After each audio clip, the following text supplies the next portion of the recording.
A Bradesco Esportes FM apresenta O Negócio é Esporte, um bate-papo sobre o marketing esportivo, com Sérgio Carvalho e Alexandre Caralta.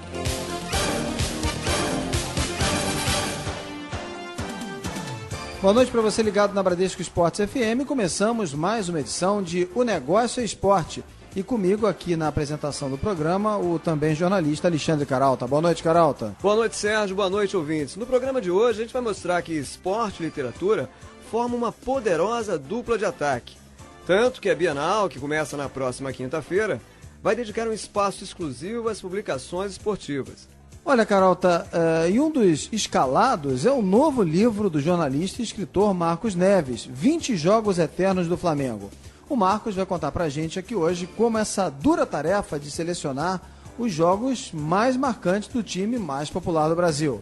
Para entender melhor esse casamento entre esporte e mercado editorial, sob o peso cada vez maior dos livros digitais, a gente bate essa bolinha com o Marcos Neves. Mas antes, vamos ao rápido giro sobre as novidades dos negócios esportivos. Golaços da semana, os negócios no mundo esportivo.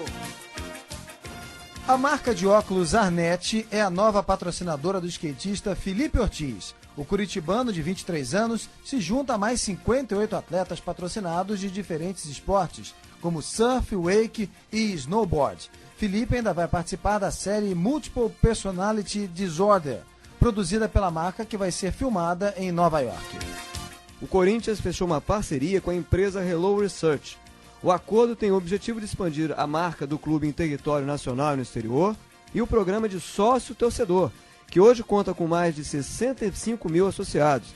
A empresa será responsável pelo gerenciamento da pesquisa de mercado e por ações ligadas ao clube paulista. O grupo PSA, dono das marcas Peugeot e Citroën, está patrocinando o projeto social Tênis para Todos, que são aulas para jovens da comunidade do Vidigal, no Rio de Janeiro, realizadas no Hotel Sheraton. O objetivo é diminuir a violência e a desigualdade social, dando oportunidade de aprendizado da disciplina esportiva. O jovem só pode participar se estiver matriculado na escola e apresentar boas notas. O grupo PSA Peugeot Citroën fica encarregado de comprar novos uniformes, pagar os professores e dar suporte aos jovens atletas nos torneios. E o Barcelona segue goleando também no campo virtual. Não bastasse ser o líder de fãs no Facebook com mais de 44 milhões de seguidores, o clube espanhol atingiu a marca de 1 milhão de assinantes no YouTube. Desde 2006 no canal, o gigante catalão já disponibilizou mais de 5 mil vídeos que geraram 185 milhões de visualizações. O recorde de acessos foi na apresentação do Neymar, com quase 12 milhões de pessoas assistindo em tempo real via streaming. E ainda falando de Barcelona, a Fundação Léo Messi, do craque argentino, é a nova parceira da Bodega Bianchi. Juntas firmaram um acordo que estabelece uma linha de vinhos com o nome do jogador. Parte do dinheiro das vendas vai ser destinada a ações sociais esportivas. A prioridade é atender os mercados argentino e espanhol, com a Ásia em segundo plano. E o nosso convidado dessa semana é o jornalista e escritor Marcos Eduardo Neves, formado pela Faculdade Aurélio Alonso. Marcos trabalhou em publicações como o Jornal dos Esportes, Diário Lance e no Jornal do Brasil. Atualmente é sócio da editora Rotativa e é autor dos livros como Nunca Houve um Homem como Heleno, Anjo ou Demônio, a polêmica trajetória de Renato Gaúcho, O Maquinista, Francisco Horta e sua inesquecível Máquina Tricolor, e mais recentemente, 20 Jogos Eternos do Flamengo. Marcos, é um prazer ter você conosco aqui na Bradesco Esportes FM. Boa noite. Boa noite, Sérgio. Boa noite, Caralta. Boa noite a todos os ouvintes aí da Bradesco Esportes. Olha, Marcos, antes de mais nada, conta pra gente, como é que foi essa seleção dos 20 Jogos Eternos do Flamengo? Que critérios você usou? Para chegar aos 20 grandes jogos da história do Flamengo, é uma tarefa nem um pouco fácil, foi bastante árduo.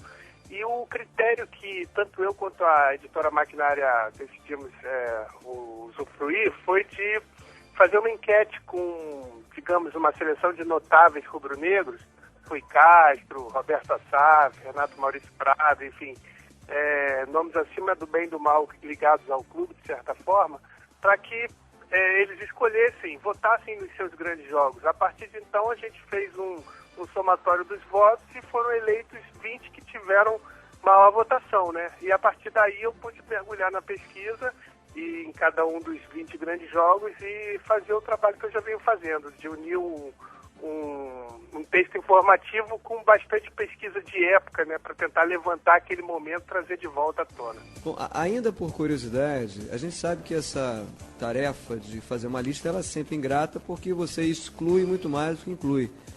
Te surpreendeu algum jogo que você supostamente acharia que devesse entrar na lista e não entrou, ou o contrário, algum jogo que você, caramba, esse jogo aqui de repente não foi tão memorável assim, mas acabou entrando? Ah, sim, com certeza, né? Quando a gente faz uma eleição democrática, a gente é pego de surpresa com alguns votos, enfim, mas tem que respeitar isso. E, por exemplo, eu posso citar o último dos jogos que entrou no livro, que foi a decisão do hexacampeonato brasileiro de 2009. Foi um jogo que não foi tecnicamente muito bom, foi um jogo que praticamente todo mundo sabia que o Flamengo ia ganhar, até por conta do adversário não se esforçar pela vitória, senão o Grêmio daria o título ao Inter em pleno centenário. Então, não foi aquele jogão, assim, aquele jogo eterno, como diz o título do livro, mas teve expressiva votação, porque foi uma final de Campeonato Brasileiro. Em consequência, a gente fica um pouco chateado, por exemplo, que o jogo Santos e Flamengo na Vila Belmiro, que foi o duelo do Ronaldinho Gaúcho contra o Neymar em 2011, é um jogaço aço de 9 gols, de viradas no placar, e que não entrou por conta disso, porque as decisões foram muito mais lembradas, né? E talvez é difícil explicar, quando a gente pensa 20 jogos eternos do Flamengo, a questão vai do âmago de cada um, né? Você pode encarar como aqueles 20 jogos insuperáveis de emoção, como aqueles 20 jogos que nos deram títulos que os rivais não têm. Então, foi feita a votação e eu respeitei a democracia que elegeu seus 20 jogos. Marcos, essa grande safra de livros com temática esportiva é sazonal, ou seja, né, típica aí dos períodos de grandes competições como a Copa e as Olimpíadas, ou reflete o interesse crescente do brasileiro por publicações esportivas? Eu acho que é um misto das duas coisas. Eu acho que até durante aquele período em que o Brasil ficou muito tempo sem ganhar uma Copa do Mundo, entre 1970 e 1994, eu acho que foi muito incipiente a quantidade de obras esportivas lançadas, e aí eu falo mais do futebol, porque o futebol é o carro-chefe do esporte no país, né? Então, a partir de meados dos anos 90, a coisa começou a se inverter. Hoje a gente tem um excesso de publicações, você tem que realmente peneirar o joio do trigo, enfim, porque as editoras estão cada vez mais apostando nesse mercado, e eu acho que é um mercado extremamente interessante por um simples fato. Em muitas escolas, os alunos não gostam de ler. Eu até posso dizer que eu me encaixava num desses alunos. Eu lia a orelha do livro, eu lia o prefácio, enfim, na véspera da prova. E talvez se nas escolas fossem apresentados para as crianças livros que estimulassem o interesse dele na leitura, como livros de futebol, biografia de grandes ídolos, talvez se reverteria esse processo. Então eu acho que o futebol, ou a leitura de esportes, a leitura esportiva, a literatura esportiva, é um grande meio de entrada para atrair novos leitores em potencial. É legal, é o viés do esporte como inclusão, né? Especialmente do futebol. Só para posicionar o ouvinte, né? O futebol representa aproximadamente 1,6% do PIB brasileiro, segundo uma estimativa da Pluriconsultoria, né? Pela sua experiência, que tipo de assunto, não só dentro do futebol, né, dentro do mundo esportivo, rende mais audiência? São as biografias mesmo? Olha, eu acredito que tem público para tudo, né? Assim como você tem a faculdade de engenharia, de matemática, de agronomia, de literatura, enfim, eu acho que tem muita gente que gosta das estatísticas, muita gente que gosta dos grandes clássicos, dos duelos, dos números, ou da história mesmo, né? A gente fazendo um paralelo aí, a história, então a história das Copas do Mundo, a história dos campeonatos, enfim. Então, acho que tem público para tudo. Eu particularmente, eu sou um biógrafo, acho que desde que eu li a biografia do Garrincha, do Rui Castro, nos anos 90, algo me jogou para esse lado, e eu gosto de mergulhar na história, nas ações, nas emoções, enfim, dos personagens. Mas eu acho que não tem, assim, uma preferência maior. Porque, por exemplo, você pode pegar um dos livros novos aí que estão vendendo bastante, que é o Casagrande e Seus Demônios. Eu não considero esse livro uma biografia. Então você não pode dizer que é a biografia do Casagrande. Ali, na verdade, são as memórias do Casagrande, né? A biografia seria algo...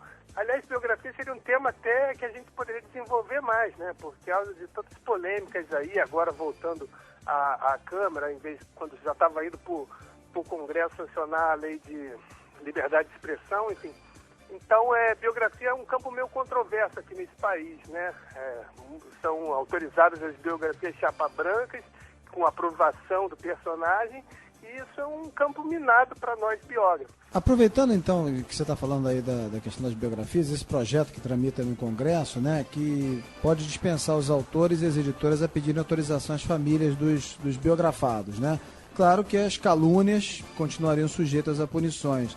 Mas se essa medida for aprovada, as editoras projetam aí já um aumento, né, nesse cenário, nesse segmento aí de biografias. E a temática esportiva, você acha que tende a se beneficiar bastante dessa modificação na lei? Já existe alguma articulação para se investir mais em biografias esportivas, Marcos? Olha, eu mesmo tenho um caso agora de um amigo meu que é escritor na Dinamarca, e ele está publicando lá, porque no país dele, assim como ele está publicando na Dinamarca, na Noruega, enfim, lá nos países nórdicos não existe essa lei venal. Então ele fez um grande trabalho, ele veio para o Brasil e ficou mais de 3 anos entre idas e vindas, enfim, a Europa e Brasil, né? Para fazer um trabalho sobre o Neymar, um trabalho seríssimo, desde que o Neymar explodiu no futebol em 2010, 2009, final de 2009. Então, ele vai lançar uma biografia do Neymar, mas aqui as editoras estão cheias de dedos para pegar esse livro. E pensar, uma biografia do Neymar hoje, em qualquer prateleira de um shopping ou de uma livraria no país... Esgota 2 segundos, né? Exatamente. Só que aí esbarra nessa lei. E aí, quer dizer, o empresário do Neymar quer olhar esse livro. Então, aqui ele está tendo problemas que lá fora ele não está tendo. Falando ainda desse viés de negócios, né? Você se especializou em biografias, né? Fez a do Heleno, a do Francisco Horta, a do Renato Gaúcho, por exemplo, né? Qual dessas aí deu mais retorno do ponto de vista dos negócios? Com certeza a do Heleno de Freitas, né? O Heleno de Freitas era um personagem perdido ali nos anos 50, era um furacão na sociedade carioca e brasileira dos anos 40, mas que estava esquecido pelo grande público há 40, 50 anos. E realmente por ser uma história muito densa, muito forte, com uma carga dramática muito grande, um personagem, digamos, cinematográfico, né, que acabou depois virando filme com o Rodrigo Santoro. Eu acho que esse, em questões de marketing, de negócios, foi meu grande livro. E depois do Heleno? Depois do Heleno, aí tem 2 questões. Eu estou agora pensando em relançar para dezembro a biografia do Renato Gaúcho, que muita gente fala, Renato Gaúcho, tanto cracaço para escrever aí, Zico, né? E eu apostei no Renato. E o Renato é um ídolo eterno do Grêmio, no futebol do Sul. Agora vai fazer 30 anos do maior título que o Grêmio tem, o Mundial de Clubes de 83. Eu estou pensando em reeditar e desde 2002, quando eu lancei e se esgotou rapidamente os exemplares, estão fazendo 11 anos de muitas pessoas correndo atrás de sebo, tentando ver na internet se alguém vende em Mercado Livre, enfim. Então é uma aposta que eu vou fazer agora que me surpreende, sabe? Porque é uma história de um ídolo que não jogou Copa do Mundo praticamente, teve uma grande chance, não foi chamado em 86 e em 90 foi apenas reserva lá de Miller e Careca, mas que aqui no nosso mercado foi sempre o carro-chefe dos clubes que ele jogou, seja Flamengo, Fluminense, Botafogo, Atlético Mineiro, Cruzeiro, Grêmio, aonde ele foi, ele pode até não ter se dado bem, mas ele chamava a responsabilidade e era o grande ídolo daquele time. E também uma personalidade forte, né? O que ajuda a gerar audiência, a gerar consumo, né? Aquela pessoa que é esquecida, você vê, todo mundo fala que 2002 foi a Copa do Ronaldo. Para mim foi a Copa do Ronaldo com o Rivaldo. Só que o Rivaldo é aquela personalidade introspectiva, é aquele homem sem brilho, é um atleta com brilho, mas um homem sem brilho. Então o Ronaldo, como é mais midiático, acaba atraindo tudo para si. O Rivaldo poderia ser muito mais lembrado como deveria ser pelo futebol, que foi melhor do mundo pelo Barcelona, pouca gente recorda isso. Então, isso há pouco tempo, não tem 10, 15 anos isso. Então, eu acho que você ser uma personalidade forte, midiática, isso aí aumenta demais o seu leque, o seu campo, e em qualquer coisa, principalmente para a área dos negócios, né? Você saber se valorizar, você saber o potencial que você tem de venda, você poder fazer identificação com marcas, enfim. E saber se expressar e saber o que o Neymar tem, parece que nasceu com esse dom, né? O Neymar, além de jogar muito, a gente sabe, aqui já falamos aqui algumas vezes, até porque é evidente, ele é um craque também da publicidade, é quase um onipresente hoje, né, Sérgio? O Fernando Martinho, da NBS, quando participou com a gente aqui no mês passado, ou melhor, no início desse mês, ele fez exatamente essa comparação entre o Rivaldo e o Ronaldo quando jogavam juntos. Quer dizer, a capacidade que o Ronaldo tinha muito maior de alavancar, de ativar marcas, e que o Rivaldo não tinha.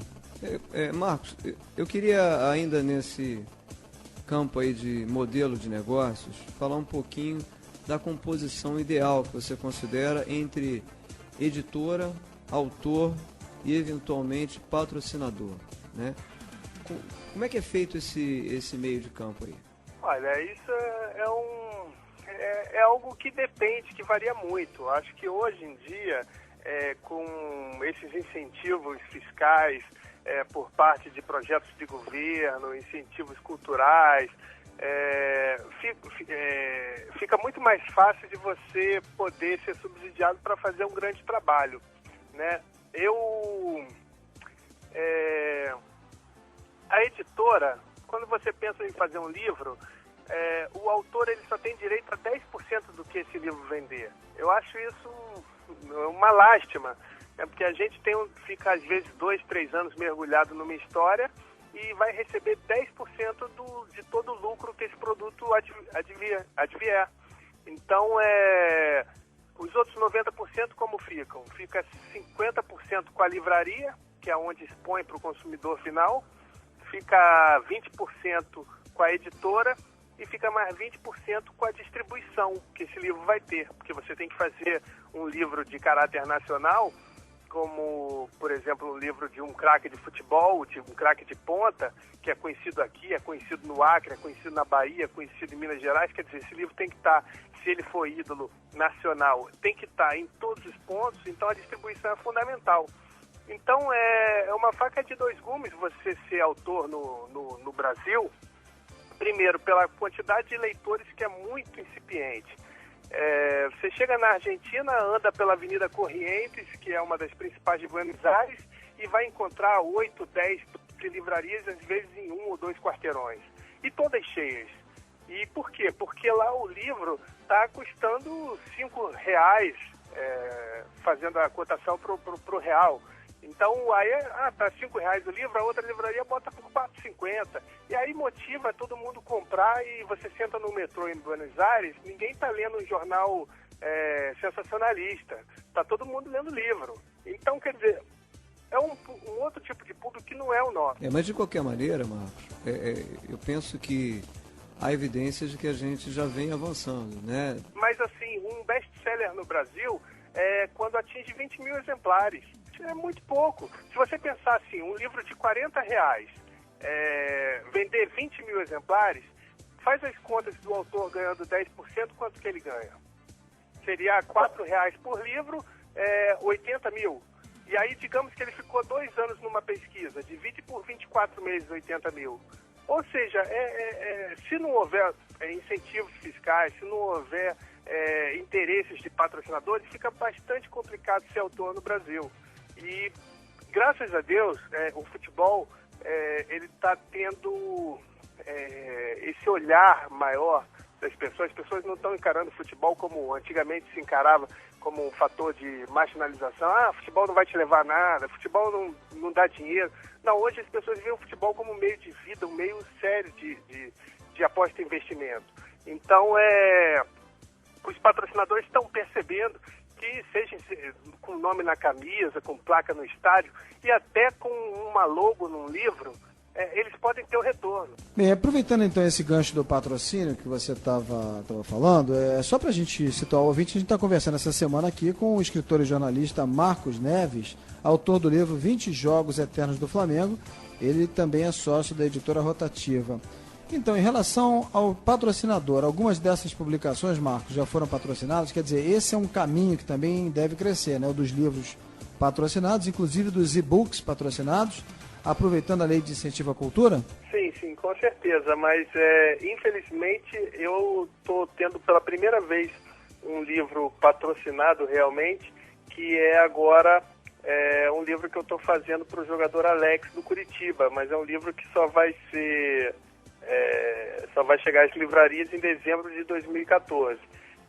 Mas a primeira experiência é uma experiência que eu estou gostando muito, né? Porque na verdade eu estou podendo fazer da melhor forma o meu trabalho, podendo fazer todas as viagens que eu necessitar, poder comprar todo o material que eu precisar. Enfim, pela primeira vez eu tenho realmente como se fosse um técnico de seleção, né? Que eu pudesse ter as peças que eu queria para poder fazer um bom trabalho. Então é uma experiência que eu tô agora já indo para o 2º mês, né? E que eu estou muito satisfeito, mas até então ou eu bancava os meus livros, ou eu apostava em alguma história que pudesse ser revertida financeiramente para mim por conta do personagem ser um personagem de alcance nacional. Estou bastante satisfeito com a experiência nova que eu estou passando agora. Nessa arrancada das publicações esportivas, é possível ganhar dinheiro fora da órbita do futebol?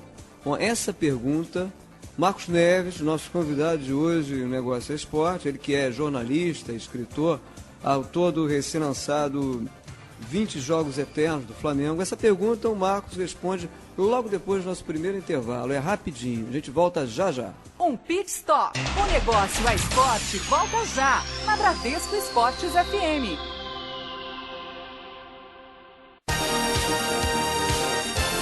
De volta na Bradesco Esportes FM. O Negócio é Esporte.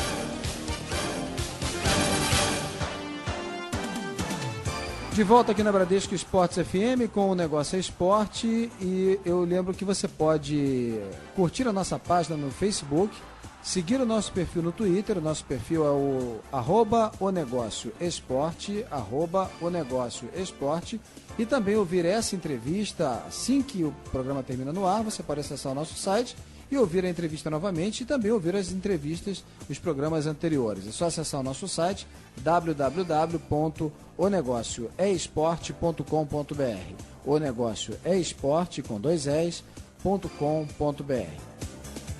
Antes de continuarmos o nosso bate-papo, vamos à nossa agenda dos negócios. Circuito dos Negócios. Não perca o que vem por aí no marketing esportivo. Já está à venda o livro 60 Crônicas de uma Vida, do jornalista Odair Alonso, que conta, entre outras histórias, a sua paixão pelo Guarani. O autor trabalhou como setorista do Bugre em 1978, ano em que o clube campineiro foi campeão brasileiro, e relembra momentos marcantes do período. O iatista Lars Grael também entra na onda literária. No próximo dia 24 de setembro, ele estará em Cabo Frio, na sede da Universidade Veiga de Almeida, para o lançamento do livro Ensinando a Velejar, do professor Ricardo de Matos Fernandes. Segundo o autor, a publicação apresenta o desenvolvimento da metodologia para o ensino de esportes à vela, fruto de mais de 10 anos de pesquisa. Las Grael, que assina o prefácio do livro, dará no mesmo dia uma palestra de abertura do semestre letivo para o curso de Educação Física. O Corinthians também lançou um livro em comemoração ao 27º título paulista. Com o nome Ganha Muito, a publicação vai mostrar os bastidores da competição com fotos dos momentos decisivos de concentração e festas dos jogadores. As imagens são do fotógrafo do clube, Daniel Augusto Júnior. Essa semana estamos conversando com o escritor e jornalista Marcos Neves, autor do livro 20 Jogos Eternos do Flamengo. Ele também é sócio da editora Rotativa. Caralta. Pois é, Marcos, antes do intervalo a gente indagava aqui se é possível faturar no mercado editorial com outras modalidades além do futebol. Eu me refiro, claro, ao mercado brasileiro.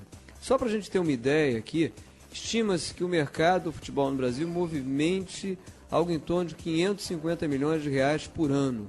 Isso faz com que as editoras e os autores fiquem, de certa forma, reféns do futebol? Não, eu acredito que não. É por conta disso que a gente vem batendo aí, a gente falou no último bloco. Tanto os incentivos fiscais que fazem com que várias empresas deixem de pagar certos impostos para aparecer com uma logo, com uma marca no livro, enfim, numa publicação, isso está fomentando bastante esse mercado. Então, se você pega, por exemplo, uma patrocinadora de um time de vôlei, hoje os times de vôlei têm o mesmo nome, enfim.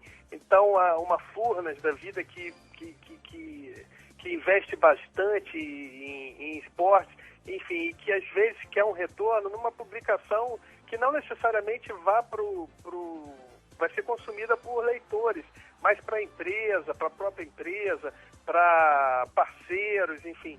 Então, para os autores, isso é uma realidade constante.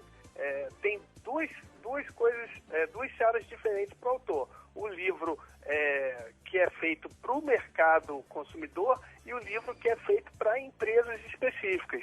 E, às vezes, o do mercado consumidor, como a gente estava falando, é uma incógnita. Você pode pegar um livro como Heleno, que é um personagem perdido no tempo, e transformar num best-seller, mas você pode pegar um livro sobre um grande clube que, de repente, vive uma fase ruim e não vende o livro. Teve até um exemplo recente do Sorriso do Futebol, um livro sobre o Ronaldinho Gaúcho, que foi editado por uma editora enquanto ele estava no Flamengo. O livro encalhou. Mesma coisa o Formando Equipes Vencedoras, do Carlos Alberto Parreira, que parecia que viraria um best-seller, mas logo que o Brasil foi eliminado da Copa de 2006, mais de 15 mil cópias encalharam. Então, se você pensar equipes de vôlei, de ginástica, de atletismo, que tem fazer um livro para a empresa, para a história, eu acho que é um mercado que está bastante fortalecido, cada vez maior, e que dá uma estabilidade maior para os autores. Marcos, é claro, né? A gente espera, de forma pelo menos natural e lógica, que o futebol transfira para o mercado literário, né, o potencial de consumo que esse esporte tem e que está intimamente associado à paixão, né? Por exemplo, a biografia do goleiro Marcos, Nunca Fui Santo, bateu recorde de vendas no lançamento. Foram 3 mil exemplares vendidos. E ficou semanas na lista aí dos livros de não ficção mais vendidos. 2 perguntas. Quais as causas desse fenômeno? E a tendência é o aumento dos best-sellers esportivos ou ainda ficaremos restritos a alguns casos isolados? Não, eu acho que fica restrito a casos isolados, sim. Eu acho que ainda há por mais que o olhar esteja mais generoso, ainda há uma certa marginalização do esporte no campo literário, né? Isso há milênios, isso desde que grandes escritores falavam que escrever sobre futebol não é escrever literatura, enfim. E aí poucos que entraram nessa área, como Mário Filho, como Nelson Rodrigues, enfim, que enfrentaram como Homero Homem, que como Zé Lins do Rego, que em Água-Mãe, seu romance. Então é bastante escassa a literatura desportiva e a visibilidade. Isso às vezes acontece na própria redação, né? Você é um repórter de política, um repórter de economia, um repórter de segundo caderno, o pessoal chama de repórter. Agora, se você trabalha com esporte, é um repórter esportivo, como se fosse algo diferente, algo menor. Não, você pode ser esportivo. Eu mesmo, quando trabalhei contigo no JB, eu assinava a matéria no I10, no Caderno B. Enfim, eu não era um repórter esportivo, eu era um repórter. Então, o repórter esportivo tem que ser tratado como um repórter. A mesma coisa o escritor, né? O escritor de livros de esporte. Não, ele pode ser um escritor. Ele também faz livros de esporte. Então, o futebol está perdendo isso, mas ainda tem um resquício, um olhar ali enviesado para a literatura desportiva. Só que isso faz com que os best-sellers sejam casos isolados, como você falou, do Marcos, por exemplo, que é um goleiro idolatrado pelos palmeirenses. Se o Marcos saísse do Palmeiras e, de repente, fosse para o Corinthians e lançasse o livro, talvez os palmeirenses não comprassem. Então, às vezes, eles não compram um produto, eles compram a paixão. Então, eles compram 3 mil no lançamento para poder tirar uma foto com o Marcos, pegar o autógrafo do Marcos, dar um beijo, falar com o Marcos. Não é um livro, às vezes, propriamente dito. É questão de saber aproveitar isso. Então, eu acho que vai continuar sendo casos isolados até que o olhar seja mais generoso com a literatura esportiva. Vamos voltar a falar um pouquinho do caso do Heleno de Freitas para falar de um modelo de negócios conjugado, né? O livro virou um filme, foi dirigido pelo José Henrique Fonseca, estrelado pelo Rodrigo Santoro, e gerou muito burburinho, né? Primeiro, você esperava todo esse desdobramento, Marcos? Olha, eu juro que quando eu comecei a pesquisa do Heleno, eu sabia que eu ia fazer um livro, mas eu não sabia que o livro ia ter essa procura tão grande. O livro, ele vendeu 8 mil cópias antes do filme. E era um personagem de que há 50 anos estava esquecido. Então, realmente, o Heleno de Freitas, eu acho que ele extrapolou tudo isso, porque, na verdade, ele conseguiu não ser um livro só voltado para o público de esporte, né? Porque o Heleno era um advogado, era um homem finíssimo, o alfaiate dele era o mesmo de Getúlio Vargas, ele morreu num sanatório aos 39 anos, então ele é uma história tão densa que o fato dele ser jogador de futebol é apenas um adicional a mais na história do Heleno. Ele poderia ter sido um diplomata, ele se formou em Direito, ele estudou no São Bento, enfim. Então, um personagem muito rico. E... Olha que os botafoguenses vão ficar chateados com você aí, dizendo que o futebol foi um detalhe na vida do Heleno. Tô brincando, hein? Tô brincando. Não que tenha sido um detalhe, assim, ele era um exímio jogador de futebol, um grande artilheiro, mas ele poderia ser um grande diplomata, um senhor advogado, um senhor jurista, um senhor desembargador, enfim. Ele escolheu o futebol por questões de ego, para poder ter 40 mil pessoas gritando o nome dele. Mas ele poderia ter se dado bem em qualquer outra profissão. A sua avaliação sobre esse modelo aí de negócio conjugado, quer dizer, o livro vende o filme, ou é o filme que vende o livro, e você acredita que esse caso, ou essa iniciativa inspire outras oportunidades aí do gênero, essa dobradinha, literatura-cinema? Sim, com certeza. Eu acho que o livro vende o filme, mas no caso do Heleno, como você perguntou, o personagem vendeu o livro e o personagem vendeu o filme. O filme não tem muito a ver com o livro, né? Tanto é que não é baseado na obra de Marcos Eduardo Neves, baseado em Nunca Houve um Homem com Heleno. Não, nada disso. Apenas eles compraram os direitos do meu filme e usaram 7 cenas do meu livro no filme. Mas o filme, quem leu o meu livro e quem viu o filme sabe que são completamente diferentes. O personagem, nesse caso, vendeu os dois. Um personagem pode fazer isso, como um Truman Capote, como um Edith Piaf, como um Jim Morrison, pode fazer livros e filmes.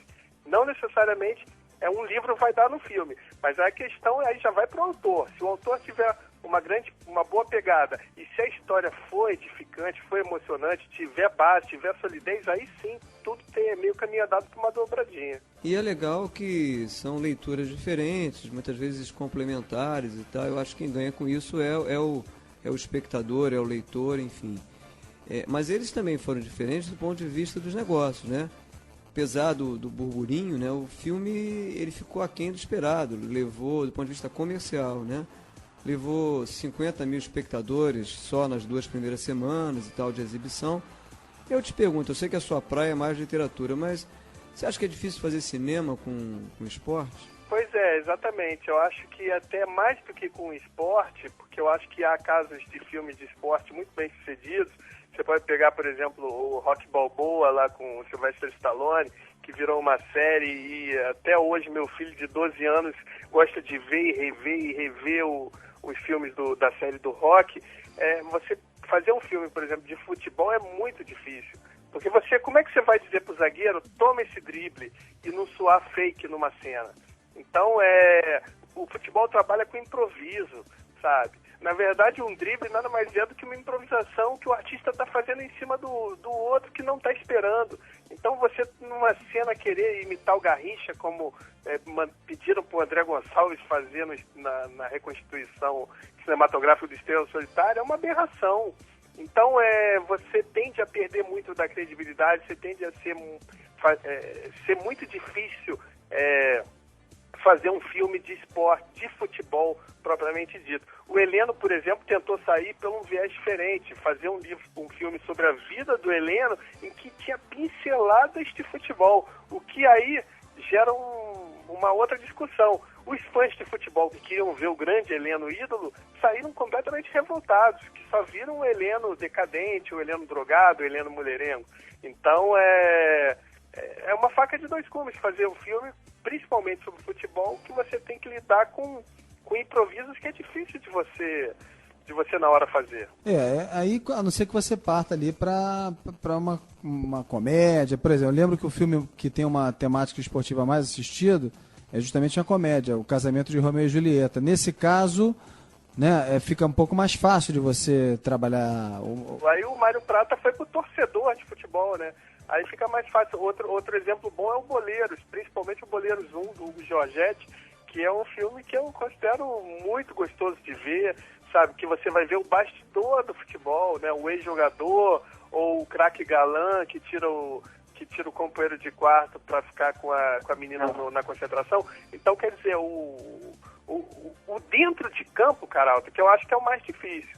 E aí tem um filme que eu considero um filmaço de futebol, que se não me engano, o nome é A Batalha de Berna, que é sobre a grande final Alemanha e Hungria de 54, e que até a reconstituição, o ator é igual ao Puskás, enfim, mas que quer mostrar aquela reconstrução da Alemanha, do sentimento nacionalista alemão, que estava massacrado depois da perda da Segunda Guerra, da derrocada, enfim. E é um filme muito bonito e muito bem feito com as cenas de futebol. Mas você pega 1 em 1000 ali. E esse filme a gente sabe também, quer dizer, ou melhor, essa partida que teve proporções épicas, ela estimulou algumas incursões da literatura, né? Falando nisso, aproveitando aí esse gancho, voltando a falar da literatura aí dentro do mundo esportivo, você, me corrija se eu estiver errado, você está escrevendo agora, né, os perfis do Juninho, pernambucano, e do Louco Abreu, né? Como é que é feita essa escolha sobre o personagem que você vai retratar? Você concilia aspectos puramente comerciais, tipo quem é que vai dar mais ibope, com critérios propriamente editoriais ou jornalísticos, como a originalidade das histórias? Olha, eu vou te falar, não só o Juninho, como o Louco Abreu, como também o Túlio Maravilha. São 3 projetos que eu estive para fazer e não estou fazendo, pela dificuldade de achar patrocinadores que viabilizem a execução da mão de obra. Então, isso é um negócio bastante complicado, porque, por exemplo, eu acho, e eu criei a rotativa até pensando bastante nisso, que, por exemplo, antigamente para você virar um livro, você tem que ser um Garrincha, tem que ser um Pelé, tem que ser um Zico, aí você vai virar um livro. Eu já acho, hoje em dia, pela minha experiência, que se você é um jogador bom, digamos assim, um Carlos Alberto, se você quiser contar a sua história para os amigos, para os fãs, para a sua família, dar de presente de Natal, fazer, 100 exemplares, 200 exemplares, em vez de dar um presente de Natal ou de aniversário para as pessoas, dá o seu livro, dá a sua história, conta que você foi campeão mundial no Porto, que você foi... Então eu acho que o jogador de futebol poderia, principalmente jogador de Série A, né, que é bem pago, poderia pensar nessa perpetuação da história, sabe? E eles não pensam.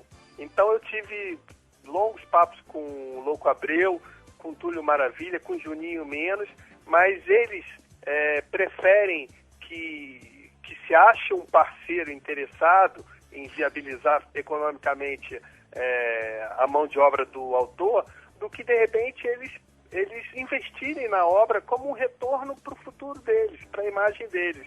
Então essa é uma decepção que eu tenho, que agora, por exemplo, com o Alex é completamente diferente. Eu estou escrevendo sobre o Alex do Fenerbahçe, agora no Curitiba, e ele, como exímio leitor que ele lê muitas biografias, casou com 18 anos e desde então são 17 anos de leituras seguidas de livros nas concentrações.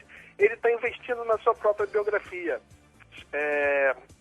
Me contratou e eu estou fazendo uma história com gosto tão grande, porque além de ser um jogador primoroso, a gente está vendo que ele tem feito com o Curitiba no Campeonato Brasileiro, é um ídolo internacional fantástico do Fenerbahçe e tem histórias saborosíssimas que muita gente nunca ouviu falar, não conhece, a imprensa não soube, enfim, que vão estar sendo expostas agora. Então eu acredito que seja o começo do jogador poder repensar a sua perenidade, né, na história. São jogadores, digamos, medianos, um Éder Aleixo, medianos para bons, craques até, que poderiam ser muito mais, ou pelo menos deixar seu legado registrado. Maravilha. No próximo bloco a gente vai continuar conversando com o Marcos Neves e vamos saber um pouquinho aí se é possível separar personagens, né, identificados aí pela sociedade, pela audiência, dos clubes, da paixão pelos clubes. E vamos falar também da questão dos e-books, dos livros virtuais. A gente faz agora um rápido intervalo, daqui a pouquinho voltamos conversando esta semana aqui no Negócio é Esporte com o jornalista e escritor Marcos Neves, autor do livro 20 Jogos Eternos do Flamengo e sócio da editora Rotativa. Nosso intervalo é rapidinho, a gente volta já já aqui nos 91.1 da Bradesco Esportes FM. Até já. Um pit stop. O Negócio é Esporte volta já na Bradesco Esportes FM.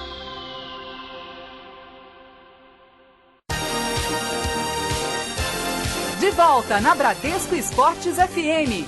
O Negócio é Esporte. De volta aqui na Bradesco Esportes FM com o Negócio é Esporte. Essa semana estamos conversando com o escritor e jornalista Marcos Neves, autor do livro 20 Jogos Eternos do Flamengo. Eu convido você a seguir o nosso perfil no Facebook e também o nosso perfil no Twitter. No Twitter você nos encontra com o endereço @onegócioesporte, @onegócioesporte, e também no nosso site você pode ouvir essa e as outras entrevistas, os outros programas, e pode também sugerir participação no nosso programa, enfim, é o nosso canal de interatividade. Nosso site é o www.onegócioesporte.com.br, onegócioesporte com 2 es.com.br. E essa semana, então, estamos conversando com Marcos Neves, escritor e jornalista, autor do livro 20 Jogos Eternos do Flamengo.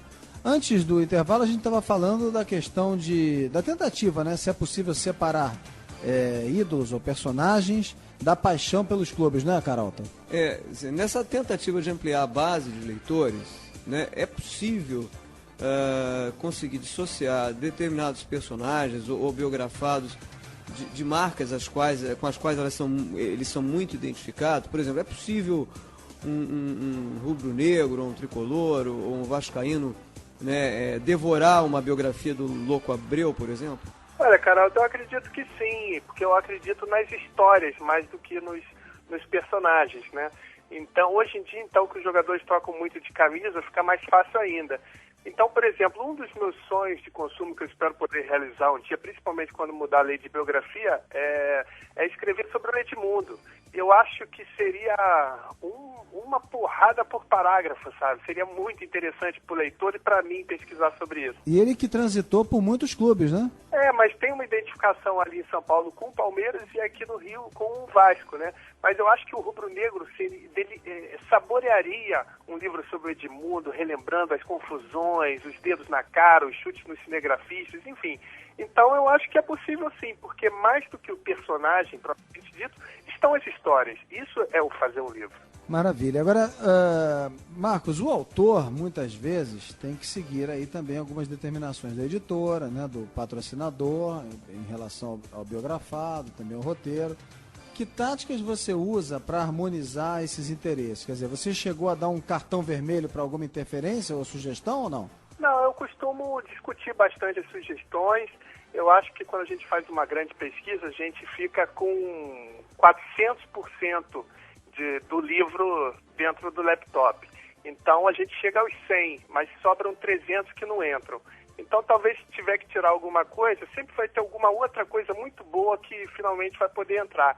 Então eu sempre costumo discutir bastante para a gente tentar chegar a um ponto comum. Quando tem alguma coisa que vá quebrar realmente a raiz ali da história, aí eu seguro como um advogado, enfim, eu vou até o fim defendendo o ponto de vista de que isso não pode sair. Agora, se for maleável a ideia, não tem problema nenhum, porque eu acho que é tudo uma parceria, né? Editora, o mercado, o autor, enfim.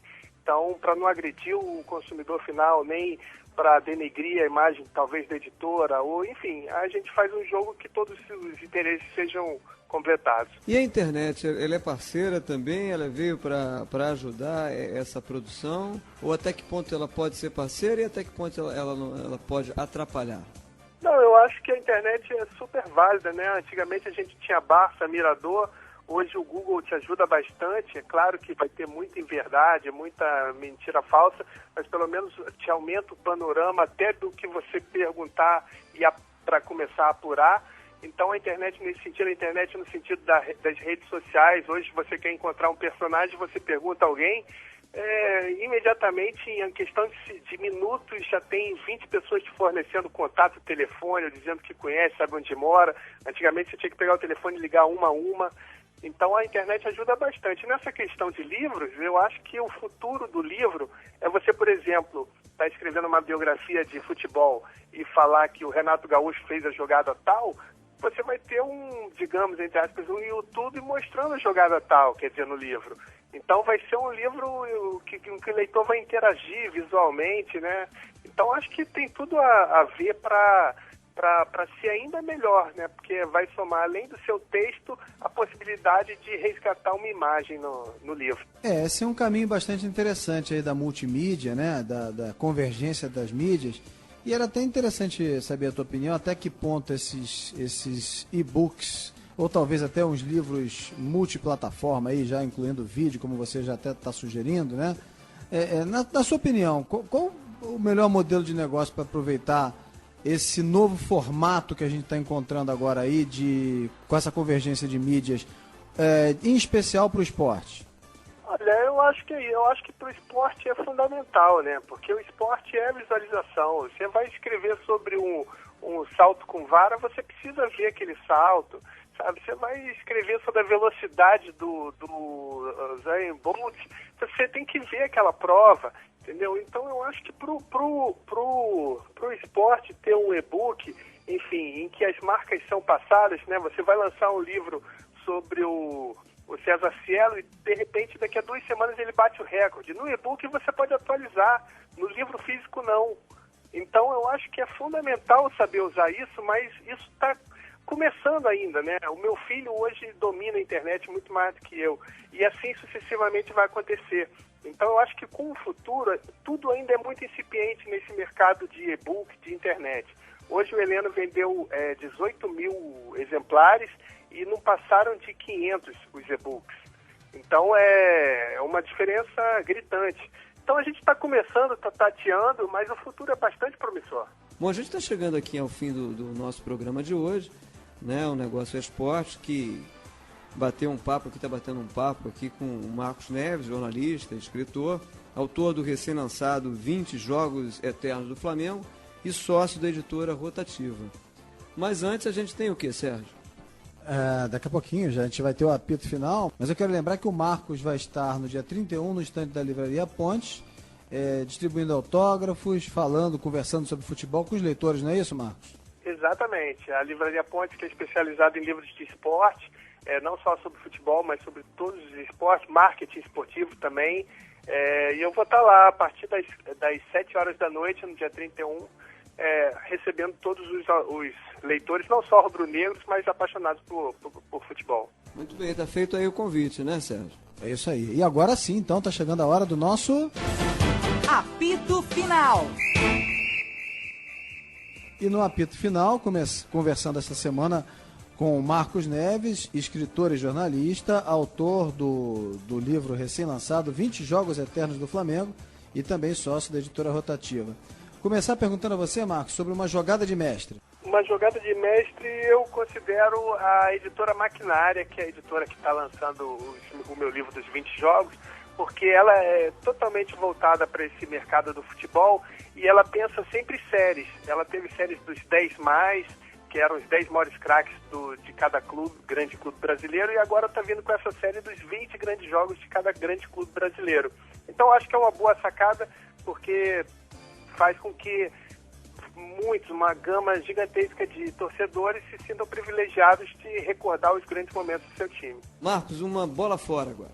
Olha, bola fora para mim foi esse projeto das biografias, depois de ter sido, de passar pela Constituição e Justiça da Câmara e também pela Educação e Cultura, e quando estava prestes a chegar no Senado para ser votado, agora voltar ao plenário da Câmara. Isso para mim é a grande bola fora. E, na verdade, não estão preocupados com as biografias, como a gente está contando aqui, de personagens públicos relevantes, e sim com as próprias dos políticos, né, que numa véspera de campanha pode ser massacrado pelo adversário, né, caso essa lei passe. Preocupados, como sempre, primeiro com eles, né? Uma zebra, Marcos? Uma zebra, para mim, eu considero esse livro do Casagrande e Seus Demônios, porque se você pensar que o Casagrande foi um jogador mediano para bom, ídolo de uma grande torcida, mas muito mais conhecido pelo seu lado fora de campo, né, roqueiro, político, drogado, qualquer coisa, o livro ter o sucesso que está tendo, tudo bem que ele é de uma grande emissora de televisão, mas eu acho que é uma grande zebra, né? Você, às vezes, escreve sobre grandes ídolos e não vende, e talvez um personagem mediano ali da história do esporte conseguir grandes tiragens aí com o seu livro.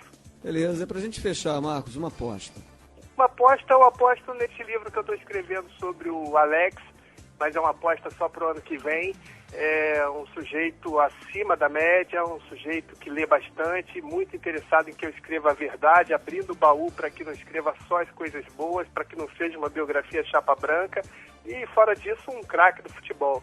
Então quem quiser um bom futebol vai ter nesse livro, e quem quiser uma boa história, quem quiser saber bastidores do que aconteceu nas Olimpíadas de 2000, nas eliminatórias de 2001, enfim, vai saber histórias que nunca foram antes reveladas, isso eu posso garantir.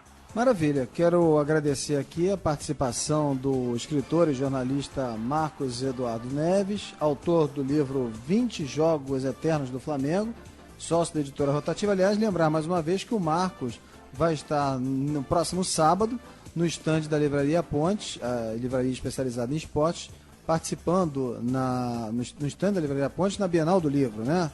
No Rio Centro, no Rio de Janeiro, distribuindo autógrafos, conversando sobre o futebol com os leitores. Marcos, quero aproveitar aqui e agradecer a sua participação no Negócio Esporte dessa semana. Mais uma vez, obrigado pela sua presença e um grande abraço. Grande abraço, Marcos. Obrigado a todos vocês aí, ouvintes da Bradesco Esportes FM. Foi um prazer enorme estar contigo, espero que a gente volte a se encontrar o mais rápido possível. Bem, e agora está chegando aquele momento esperado, o momento de relembrar uma propaganda do passado. Caixinha de surpresas. Toda semana, um destaque da história do mercado esportivo. Assim como a literatura, o marketing social também vê no esporte um poderoso aliado. Na caixinha de surpresa de hoje, a gente lembra uma peça publicitária de 1998, na qual o Rei Pelé ataca mais uma vez de cantor para chamar a criançada a estudar. Vamos ouvir. ABC, ABC, Toda criança tem que ler e escrever. ABC, ABC. Toda criança vai ler e escrever. O Brasil em ação aprendeu uma lição: que criança sem escola não levanta uma nação. Que bom vai ser o nosso Brasil quando todo mundo souber ler e escrever. Que bom vai ser o nosso Brasil quando todo mundo souber ler e escrever. ABC, ABC. Toda criança que ler e escrever. ABC, ABC. Toda criança na escola. O Brasil merece. A campanha Toda Criança na Escola foi uma iniciativa do UNICEF para estimular a educação da criança e do adolescente. E você pode ver o vídeo completo dessa propaganda com o Pelé, regendo as crianças, na nossa página na internet, onegocioesporte.com.br. onegocioesporte, com 2 es.com.br. Bem, a gente está chegando ao final do nosso programa e como essa semana falamos sobre biografias e personagens históricos do nosso futebol, a gente encerra o Negócio Esporte de hoje com um reconhecimento, dessa vez não da literatura, mas da música, a um dos artistas da bola, Canhoteiro. A música, de mesmo nome, é do Zé Cabaleiro, com a participação do Fagner. Composta em 2003, ela faz uma deferência ao futebol malandro, que está em extinção, segundo as palavras do próprio Zé Cabaleiro. A música lembra justamente o futebol moleque desse ponto esquerda que fez sucesso nas décadas de 50 e 60 com a camisa do São Paulo. E assim a gente encerra então o Negócio Esporte dessa semana, que teve produção de Ana Carolina Farias, Caio Fiuza e Renan Bernardes e edição de André Henriques. A gente volta na próxima terça, às 10 da noite, com mais um bate-papo sobre o marketing esportivo. Ótima semana a todos e até a próxima. Até lá. Um brasileiro, um Paraíba, um Ceará, um pé de ouro, um beladeiro, mata no peito e beija o sol. Balão de couro, bola de efeito, mas que perfeito é o futebol. Corre e dispara para ginga, mas um zagueiro vai pro chão. Esse já era, não levanta mais, outros virão. Finta canhota, boa samurai, lá vai a bola, bala de canhão. Seu pé direito é a bomba que distrai, o esquerdo é o coração. Um anjo torto, um canhoteiro, um São José de Ribamar, um bailarino, um brasileiro, um Paraíba, um Ceará, um pé de ouro, um peladeiro, mata no peito e beija o sol. Balão de couro, bola de efeito, mas que perfeito é o futebol. Corre e dispara para gingajar, mas o zagueiro vai pro chão. Esse já era, não levanta mais, outros virão. Fita canhota, boa samurai, lá vai a bola, bala de canhão. Seu pé direito é a bomba que distrai, esquerda é o coração.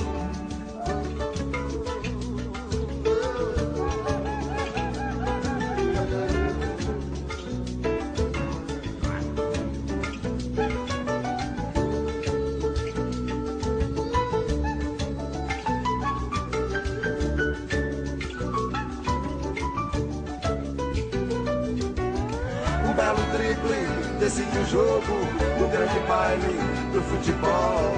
Só um artista, um canhoteiro, acende a tarde, inventa o sol.